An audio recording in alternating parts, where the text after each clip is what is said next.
स्वागत है आप सबका। मैं Vivek Bindra, motivational speaker, leadership consultant, business coach.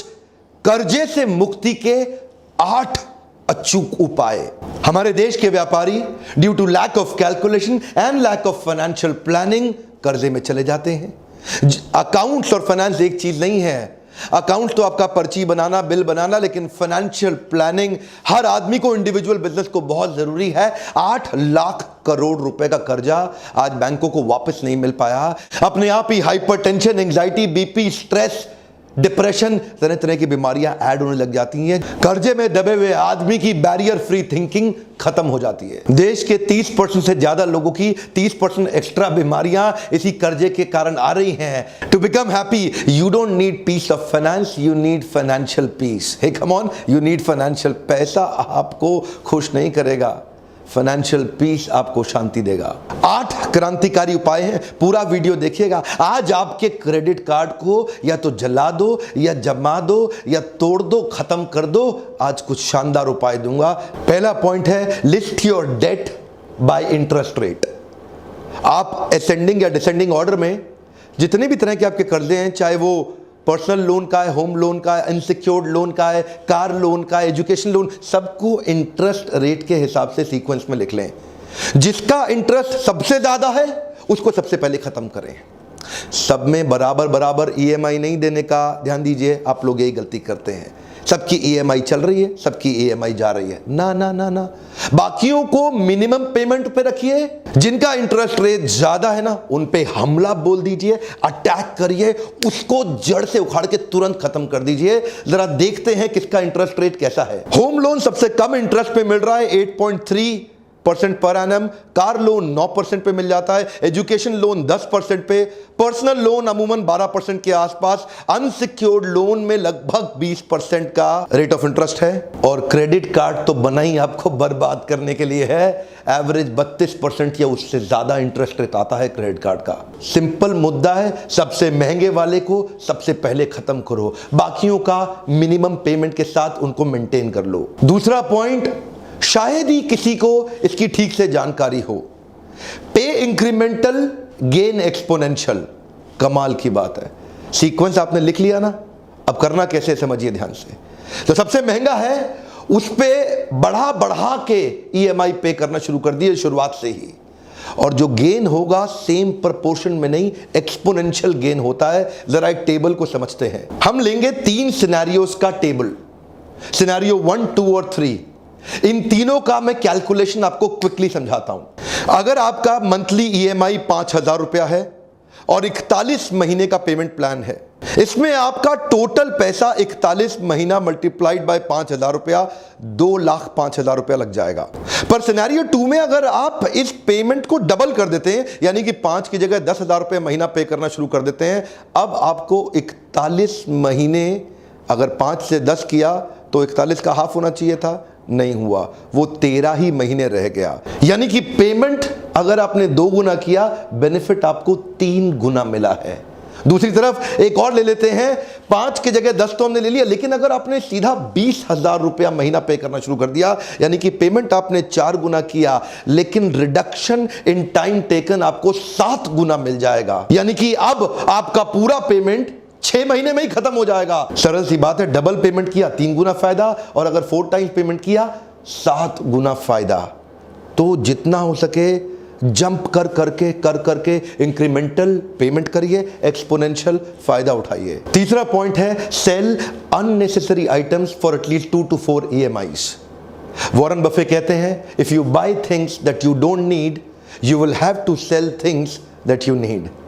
पर अमूमन फिर भी आप देखिए, घर में बहुत सारा ऐसा सामान आपके पड़ा हुआ है, झांक के देखिएगा ध्यान से इधर उधर। अभी के अभी वीडियो के बाद सिंपल क्राइटेरिया, अगर कोई चीज 1 साल से ज्यादा आपने इस्तेमाल नहीं करी, चांसेस हैं वो यूजलेस है और आपके लिए एक डेप्रिशिएटिंग एसेट बना हुआ है। थोड़ा अपने घर में झांक के देखिए। मैं कुछ एग्जांपल्स देता हूं आपको। काफी सारा अननेसेसरी फर्नीचर या ओल्ड मोबाइल फोन्स हो सकते हैं, इलेक्ट्रॉनिक अप्लायंसेस जैसे टीवी, माइक्रोवेव, हीटर, कई बैग्स भी हो सकते हैं खूबसूरत, लेकिन अब आप इस्तेमाल नहीं करते, थोड़े पुराने हो गए। कुछ कंप्यूटर लैपटॉप्स हो सकते हैं, washing machine, camera, cycle, books, musical instrument, sports equipment, apparels. अब थोड़ी टाइम लगता है, OLX पे बेच दे, क्विकर पे बेच दे, दुनिया भर की ऐड आ रही है। कम से कम 4-5 EMI आप ऐसे ही निकाल लेंगे उन चीज़ों को बेच के जो कचरे की तरह डेप्रिशिएटिंग एसेट बन के आपके घर में पड़ी हुई है। मेरा चौथा पॉइंट है टेम्पररी डाउनसाइजिंग। बुद्धिमान आदमी अप्रिशिएटिंग एसेट खरीदता है और कम बुद्धि का व्यक्ति या तो डेप्रिशिएटिंग एसेट खरीदेगा या लायबिलिटी खरीदेगा या अननेसेसरी ऑब्जेक्ट्स खरीदेगा। डाउनसाइज योरसेल्फ टेम्पररीली। एटलीस्ट कुछ ऐसी चीजों को फटाफट इवैल्यूएट करिए। कुछ 3-4 चीजें क्विकली बताता हूं। पहला, अपने ग्रेटिफिकेशन एक्सपेंसेस को इवैल्यूएट करिए, डाइन आउट एक्सपेंसेस को इवैल्यूएट करिए, एंटरटेनमेंट एक्सपेंसेस को इवैल्यूएट करिए, unnecessary monthly subscription services, depreciating asset या नॉन वैल्यू एडिंग ऑब्जेक्ट्स। ये कई सारी चीजें हैं जिनको अगर थोड़े दिन के लिए आप कंट्रोल करें, कुछ एक्स्ट्रा 30% की सेविंग की जा सकती है आपकी मंथली प्लानिंग में, जो नेचुरली आपके EMI को कंट्रीब्यूट करती है। 5वां पॉइंट है पे loans with the second income.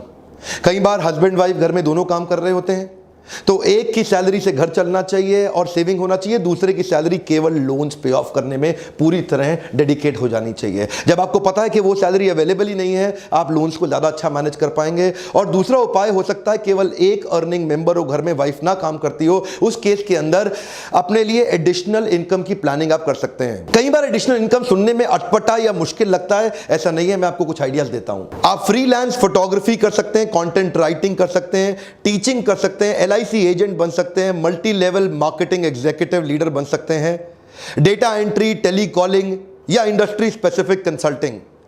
कई लोग एज अ हॉबी केटरिंग भी करते हैं, जैसे होममेड कुकीज या cake. You can also become a tour guide for weekends. Ola या उबर ड्राइविंग भी आप पार्ट टाइम कर सकते हैं, ऑफिस खत्म होने के बाद ड्राइव करते हुए। ओला, उबर, ये भी एक्स्ट्रा 15-20 हज़ार रुपये महीने का आपको काम दे सकता है। या कुछ लोग सोशल मीडिया पे पेड ट्वीटिंग एक्सेट्रा कर सकते हैं। ये छोटी छोटी चीजें जो की जा सकती हैं। आप अपने पैशन को ढूंढिए जो प्रोफेशन के साथ साथ बिल्ड करके एक्स्ट्रा इनकम जो कि you can straight away throw it to your EMIs। मेरा छठा पॉइंट है have an emergency savings fund. देखिए, लोन लेना ही ना पड़े इसके लिए कुछ ना कुछ इमरजेंसी सेविंग कॉर्पस अपने लिए बना के रखिए, जिसको लिक्विड डेट फंड में आप डाल सकते हैं, जिसको निकालना बड़ा आसान है, कभी भी निकाला जा सकता है। 24 से 48 घंटे के नोटिस पे तुरंत निकाला जा सकता है। इक्विटी में भी आप इन्वेस्ट कर सकते हैं, किसी भी समय पैसा बाहर निकल जाता है। 6 से 8 या 9% का भी डेट के अंदर बहुत सारे ऐसे फंड है जिसमें रिटर्न मिल जाता है। लिक्विड फंड में छोटा अमाउंट साइड में रखिए, जब जरूरत पड़े तुरंत ले लें। लोन लेने की कई बार जरूरत ही नहीं पड़ेगी। मेरा 7वां पॉइंट है habit of budgeting is an extra blessing.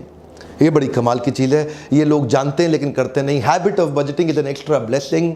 Have an data driven approach to your spendings. Keep your intelligence above emotion. One more time, come on, keep your intelligence above emotion. अगर आप budget बना लेते हैं, आपकी emotional spending को ये तुरंत control कर लेगा। बजट का मतलब है आपकी प्लान करने की क्षमता। बड़ा सरल उपाय है, पिछले 3-4 महीने के स्पेंड्स को देखें, प्लान करें और एक एक्सेल शीट बना लें जिसमें एलोकेट कर दें, मैं इस चीज के लिए और इस चीज के लिए और इस चीज के लिए कितना खर्चा करने वाला हूं। Those who don't manage their money will always work for those who do. Simple। जो अपने पैसे का ख्याल रखना नहीं जानते वो हमेशा उनके लिए नौकरी करते हैं जो पैसे का ख्याल रखना जानता है। बजट आपको मदद करेगा डेटा ड्रिवन स्पेंडिंग्स के लिए। इमोशनल स्पेंडिंग को तुरंत कंट्रोल कर देता है। सिंपल सा एक फ्रेमवर्क दे देता हूं, यहां कैटेगरी लिख लें, इधर बजटेड अमाउंट लिख लें, इधर स्पेंड अमाउंट लिख लें या रिमेनिंग अमाउंट लिख लें। कैटेगरी में आप लिख सकते हैं electric bills, groceries, investment, rent, water bill, mortgage, food, credit card, loan, utility, cable, entertainment etcetera. उसके सामने लिख लें कितना बजटेड अमाउंट है, इसके लिए मैं इतना खर्च करूंगा, इसके लिए इतना, और उसके बाद सामने लिख दें स्पेंड किया कितना, उतना किया या ज्यादा किया, और बाद में आपके सामने रिमेनिंग आ जाएगा, पॉजिटिव है कि नेगेटिव है। इससे आप डेटा ड्रिवन स्पेंड करेंगे, आपकी लाइफ कंट्रोल में रहेगी। Throw any excess cash on your debt. कुछ भी पैसा एक्स्ट्रा मिलता है ना आपको, एग्जाम्पल के लिए कभी आपको टैक्स रिफंड मिलता है, कभी कोई गाड़ी बेच के पैसा मिल जाता है, कुछ प्रॉपर्टी इनहेरिटेंस परिवार से मिलती है, कोई बेट जीत जाते हैं, बोनस है, इंसेंटिव है, वेरिएबल है। अचानक आने वाला कोई भी विंडफॉल गेन उसको अपने घूमने फिरने में ना लगाएं, इधर उधर ऑब्जेक्ट खरीदने में, कभी घर के लिए वास खरीद लिया, कभी टेबल खरीद ली, कभी कुछ एक्स्ट्रा, कुछ नहीं, तुरंत हर एक्स्ट्रा पैसे को सीधा डेट पे फेंक के मारो और तुरंत उधार खत्म करते जाओ। कर्जा लेने में जल्दी मत करिए, अपने सिबिल स्कोर को अच्छा रखिए, बहुत जरूरत के समय में खर्चा करिए।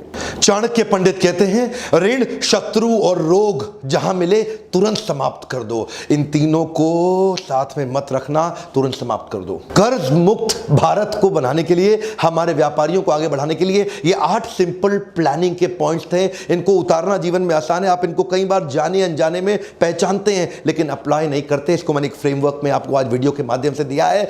बहुत सारे व्यापारी कर्जे के कारण परेशान हैं, उनको वीडियो भेजिए, उनको कई आइडियाज आ जाएंगे। मैं दोबारा बता रहा हूं, वीडियो भेजिए, कई आइडियाज आ जाएंगे। कर्जा जब सर पे चढ़ा होता है ना तो दिमाग कम काम करता है। मेरे नए सब्सक्राइबर्स और व्यूअर्स को मैं बता दूं, अपने लीडरशिप फनल में debt restructuring, debt management, cash की प्रॉफिटेबिलिटी, लिक्विडिटी कैसे बढ़ाएं, साधारण हिंदी भाषा के अंदर मैं इन टॉप बिजनेस फॉर्मूलाज को ग्लोबल यूनिवर्सिटी से लाके लीडरशिप फनल में आपको देता हूं। नए नए बैचेस लगातार आते जा रहे हैं, बनते जा रहे हैं। आप जैसे कई व्यापारी आ रहे हैं और इन प्रोग्राम्स का बहुत लाभ उठा रहे हैं। आप भी तुरंत इस नंबर पे फोन करिए, पता लगाइए कि कैसे मैं आपकी मदद कर सकता हूं और कौन सा वेन्यू आपके घर के नजदीक है। व्यापार को बड़ा करना, सफल बनाना उतना मुश्किल है नहीं जितना लगता है। मेरे साथ आइए, मैं आपको बिजनेस फॉर्मूलाज, कई सारे फ्रेमवर्क्स बना के आपको दूंगा जो आपको सफल बनाने में मदद करेंगे। मैं फिर से याद दिला रहा हूं, यह वीडियो कई सुसाइड बचा सकता है। जो भी आदमी आपको लगता है जिसके ऊपर थोड़ा बहुत कर्जा है, तुरंत वीडियो उसको दीजिए, कई आइडियाज आएंगे। सब्सक्राइब आपने कर लिया होगा, फिर याद दिला रहा हूं, बेल आइकॉन को हिट करें। अगर वीडियो से आपके फायदा हो रहा है, लाइक देते जाइए। और नीचे आज मेरा कमेंट में नया प्रश्न है, मैं आपका विचार जानना चाहता हूं। आपको क्या लगता है, क्रेडिट कार्ड से फायदा ज्यादा हो रहा है या नुकसान ज्यादा हो रहा है? एक बार और कौन, क्रेडिट कार्ड से फायदा ज्यादा हो रहा है, नुकसान ज्यादा हो रहा है? आप अपनी राय बेबाक तुरंत लिखिए, हम एक दूसरे की राय को पढ़ेंगे। जिसका आंसर अच्छा लगा उसको लाइक देंगे और जो टॉप आंसर हैं, ज्यादा लाइक मिलेंगे, वो आंसर ऊपर आते जाएंगे। सुझाव जरूर दीजिएगा, क्रेडिट कार्ड के फायदे ज्यादा हैं या नुकसान ज्यादा है। इस प्रकार के वीडियोस देखने के लिए आपका बहुत बहुत धन्यवाद।